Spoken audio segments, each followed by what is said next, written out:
myself, for my grandfather, and for the Armenian, even for the girl herself, and I had a feeling as though we all four had lost something important and essential to life which we should never find again.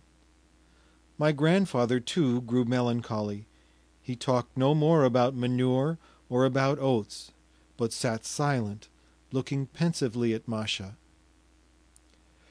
After tea my grandfather lay down for a nap, while I went out of the house into the porch.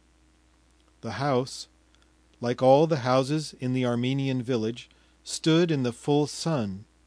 There was not a tree, not an awning, no shade. The Armenians' great courtyard, overgrown with goosefoot and wild mallows, was lively and full of gaiety in spite of the great heat. Threshing was going on behind one of the low hurdles, which intersected the big yard here and there. Round a post, stuck into the middle of the threshing floor, ran a dozen horses, harnessed side by side, so that they formed one long radius. A little Russian, in a long waistcoat and full trousers, was walking beside them, cracking a whip, and shouting in a tone that sounded as though he were jeering at the horses, and showing off his power over them. "Ah! Ah! Ah! You damned brutes! Ah! Ah! Ah! Plague take you! Are you frightened?"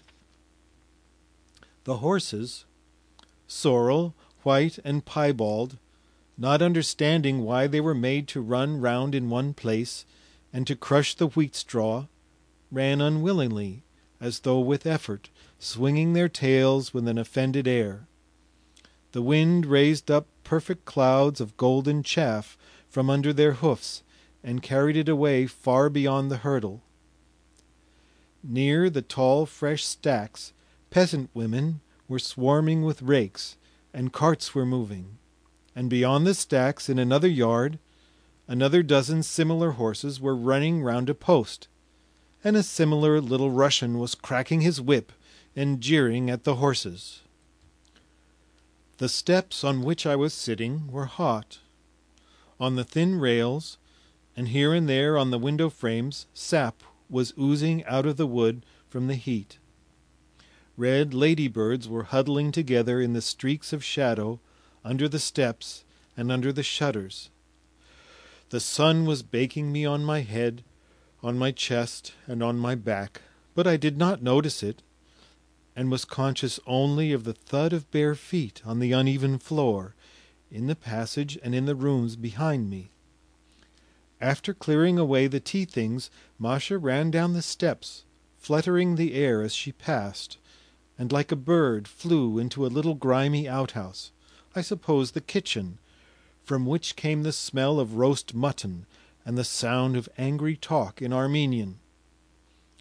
She vanished into the dark doorway, and in her place there appeared on the threshold an old, bent, red-faced Armenian woman wearing green trousers.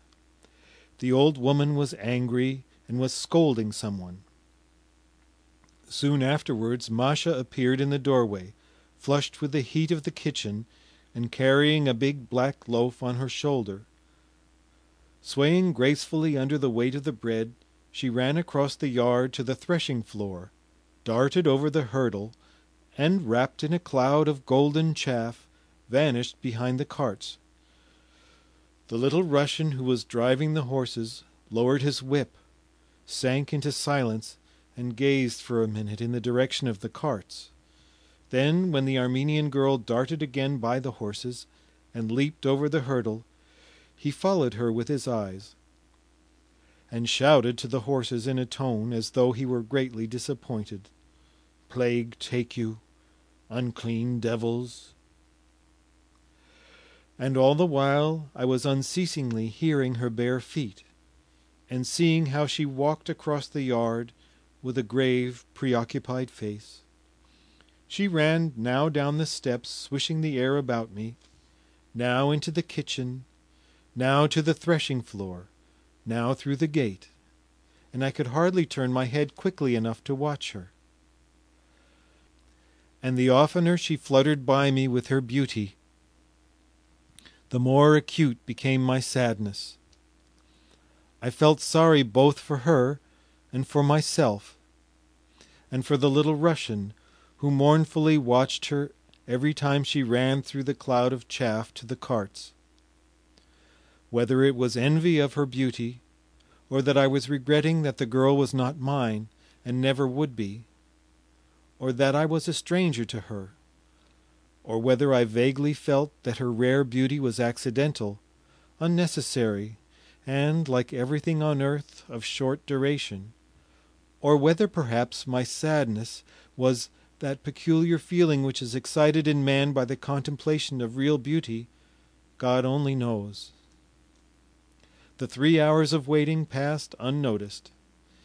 It seemed to me that I had not had time to look properly at Masha when Karpo drove up to the river, bathed the horse, and began to put it in the shafts. The wet horse snorted with pleasure and kicked his hoofs against the shafts. Karpo shouted to it, "Back!" My grandfather woke up. Masha opened the creaking gates for us. We got into the chaise and drove out of the yard. We drove in silence as though we were angry with one another. When, 2 or 3 hours later, Rostov and Nahitchevan appeared in the distance, Karpo, who had been silent the whole time, looked round quickly and said, "A fine wench, that, at the Armenians'," and he lashed the horses. 2. Another time, after I had become a student, I was traveling by rail to the south. It was May. At one of the stations, I believe it was between Byelgorod and Kharkov, I got out of the train to walk about the platform. The shades of evening were already lying on the station garden, on the platform, and on the fields. The station screened off the sunset, but on the topmost clouds of smoke from the engine, which were tinged with rosy light, one could see the sun had not yet quite vanished. As I walked up and down the platform, I noticed that the greater number of the passengers were standing or walking near a second-class compartment, and that they looked as though some celebrated person were in that compartment. Among the curious whom I met near this compartment, I saw, however, an artillery officer who had been my fellow traveler, an intelligent, cordial, and sympathetic fellow, as people mostly are whom we meet on our travels by chance, and with whom we are not long acquainted. "What are you looking at there?" I asked. He made no answer, but only indicated with his eyes a feminine figure. It was a young girl of 17 or 18, wearing a Russian dress, with her head bare and a little shawl flung carelessly on one shoulder. Not a passenger, but I suppose a sister or daughter of the station-master. She was standing near the carriage window, talking to an elderly woman who was in the train. Before I had time to realize what I was seeing, I was suddenly overwhelmed by the feeling I had once experienced in the Armenian village. The girl was remarkably beautiful, and that was unmistakable to me and to those who were looking at her as I was. If one is to describe her appearance feature by feature, as the practice is, the only really lovely thing was her thick, wavy, fair hair, which hung loose with a black ribbon tied round her head. All the other features were either irregular or very ordinary. Either from a peculiar form of coquettishness or from short-sightedness, her eyes were screwed up. Her nose had an undecided tilt. Her mouth was small. Her profile was feebly and insipidly drawn. Her shoulders were narrow and undeveloped for her age. And yet the girl made the impression of being really beautiful, and looking at her I was able to feel convinced that the Russian face does not need strict regularity in order to be lovely. What is more, that if instead of her turn-up nose the girl had been given a different one, correct, and plastically irreproachable like the